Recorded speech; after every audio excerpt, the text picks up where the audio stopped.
Good evening, my fellow scientists. It is Friday, November 17th, 2017. I want to talk about Mexican solar power this evening. An article came to my attention discussing the record low prices bid for Mexican solar electricity.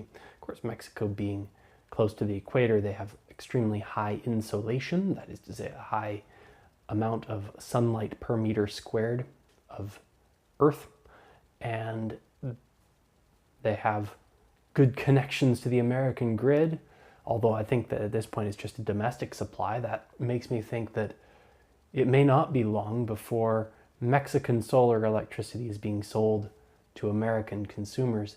The price for Mexican solar electricity came in at under 2 cents per kilowatt hour. For comparison's sake, the price for typical American electricity ranges from 10 to 15 cents per kilowatt hour. So it's beating the higher end American prices by an order of magnitude.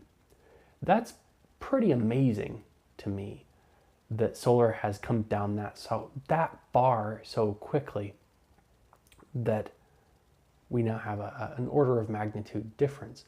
And those are kind of under the best case scenario conditions: extremely high insolation, long days, and when the sun is shining.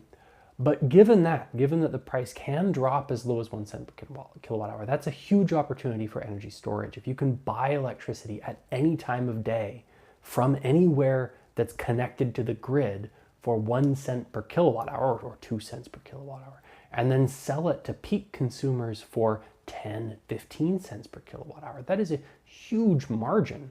That margin could easily be devoted to paying the capital costs of big solar storage plants. So at that point, the math that I did in my blog, I'll put a link, for the price of a solar storage plant becomes somewhat obsolete, right? Why build a solar storage plant? Let someone else build the solar plant.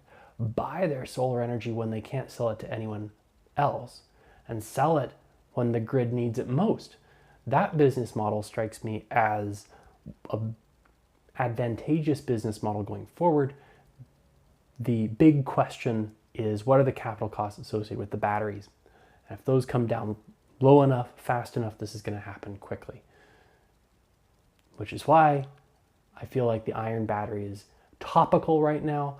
I'm going to get back to that on Monday. I've got some corrosion results. Clearly my iron battery is not 100% oxygen resistant. Air oxygen can corrode the parts, rust basically. Unsurprising. The rate is slow though. I think it's recoverable. So if you want to hear more about the all iron battery, it's going to be cheap. It's going to be do it yourself. Tune in Monday. We'll talk about that, talk about progress, talk about some prototypes, and we'll just keep talking about science and energy and renewables right here in the Allen Lab.